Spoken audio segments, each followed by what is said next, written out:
My name's Emily Bendell. I'm the CEO and founder of Bluebella, and we are a luxurious and affordable provocative lingerie brand. Yeah, what we do best is we create a product that is something special, it's provocative, it gives you the extra spring in your step. So our customers are women that are confident, they're sassy, they're independent, they're cosmopolitan, and they look after themselves. And they look great without even trying.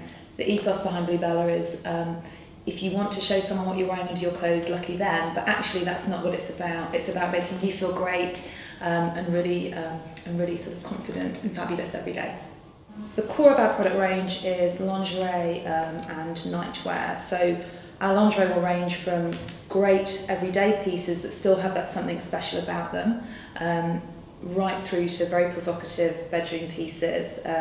Our new season Spring Summer 15 collection is all themed around this illusion of nudity idea, with cutouts or bondage inspired strapping or peepholes and so on. We also do a lot of nightwear, from sort of chiffon, quite romantic pieces, through to soft silk satins, and quite sweet loungewear that you could wear sort of around the house as well. Bluebella is all about women. It's designed by women for women, and it's all about strength and independence and confidence. So what we try to steer well away from is any kind of voyeuristic visual imagery and identity. So although it's very tempting to do all that to sort of pull in the male gifting market, that's not what we're trying to do. We're trying to inspire women to buy something special, to wear something special and feel great in it. And actually that's the sexiest thing we sell, is confidence. If you feel great in a product, you've got that extra spring in your step, and that's what's attractive as much as the product. And so it's that message that we're selling to women. I funded the business initially myself, really by making it really cheap to do. So I was living in London at the time. I moved back to Nottingham, where I'm from, so I could move in with my long-suffering father to cut all my outgoings. And I did it very cheaply. You know, I put a small collection together. I didn't invest in any production. I took on other brands, and there was just me going out and doing everything. So it was quite funny, really, because I would go out and do some sales, and then people would call and was like, sales and deliveries, and put on different voices to make myself sound a bit bigger. So it was a case of fake it till you make it. So, you know, as we grew, the financing requirement grew with us. So particularly in a retail business, and particularly with one with lots of SKUs, lots of individual sizes per product, like lingerie, even when you're doing brilliantly, you need loads of cash because you need to invest it in stock. So, you know, I did the usual friends and family initially. I'd been left a bit of money that I invested, but then quite soon I needed external financing. This was in the throes of the recession. The banks weren't lending. So I went down the private angel investment route, and I did my first investment round with some match government funding. So when I first went out to look for investment, I was mainly pitching to existing angel networks. You know, don't get me wrong, they weren't unfriendly or encouraging, but they just didn't get my business, you know. So I would stand up there and they would ask me, well, how are you different to your competitors? And I would explain it. But there were just these blank looks on their faces. And, you know, I'll be honest as well, some quite, you know, inappropriate schoolboy-like commentary as well at some of these pitches. So it was really tough. And, you know, I was much younger back then, and I did find the whole process really quite disheartening initially. You know, and as an entrepreneur, you've got this massive stress, and you're running out of cash. You need the cash. The business is doing well, but it's running out of cash. And that's incredibly stressful, and there's a lot of pressure on you. So that was a tough time, it was. So I did a number of things. I basically thought, okay, how else can we find people that this is going to work with? First, I started identifying women. So at that time, there weren't really any all-female angel networks around that I could find. And so I put my own event together. I put on an event, I cold called successful women. I sent them an invite, I explained what I was doing. I asked these high net worth women to come down to this event in London. And I put this event together, and through that I met Adidi, which was an all-female investment network that had just been formed, and we were their very first investment. The other thing I did was went out to look for trade investors, because I thought that it would be a good fit for a sort of complementary business. And the founders of Love Honey, which is a very successful online business, also invested. So really I went out and found my own investors rather than find them through the traditional channels.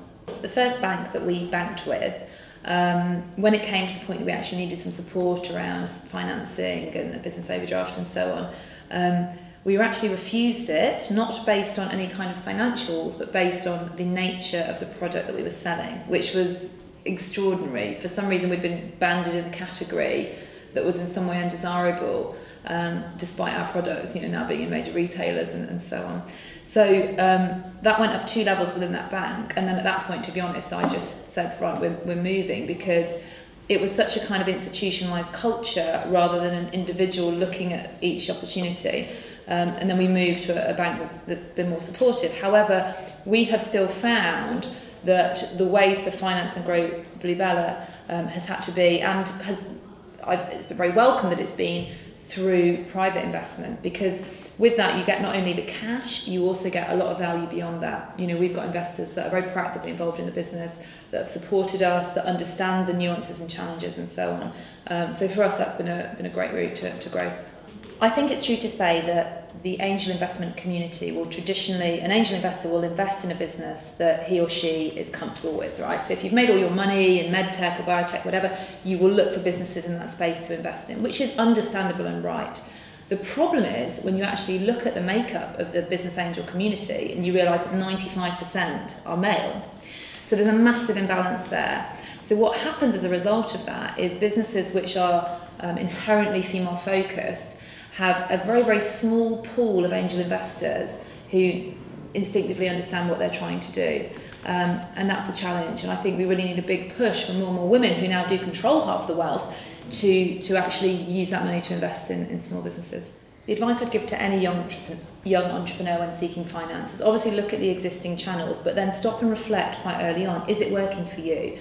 Young women might find that because of this imbalance in the angel community makeup, if their business is focused on women, you need to look at other channels. I think tenacity in looking for investment is key. A lot of my investors have come through chance meetings or from cold calling, going out there, looking at who's out there and approaching them and seeing if they're interested in your business, sitting next to somebody at an awards dinner who might be able to help you. I think you need that proactive approach, because actually the government tax benefits around angel investing with the EIS and the SEIS scheme are massive. Surprisingly, a lot of high net worths don't know about them. I think the scheme is great. Is it well advertised? I don't think it is. And so if you educate people on, and do not claim to be their tax advisor, you're not allowed to do that. But if you present the opportunity and that it's an EIS opportunity, you might find people that have never invested before are interested in your business. Someone once told me that taking on investment is like a marriage. So you shouldn't marry someone unless you understand that you've got the same hopes and dreams, the same vision, the same understanding, that you can get along together. And I think that's very good advice, because it is a bit like that.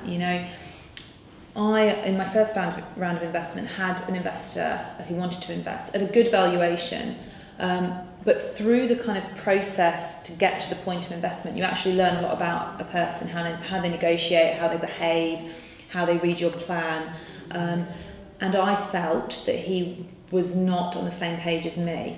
And it was a difficult decision to not take that money and to take a lower valuation from somebody else, but this other person absolutely understood what I was trying to achieve. And I don't regret that for a moment, because having that relationship and having somebody that will be with you through the journey with the same end point in mind is really, really important.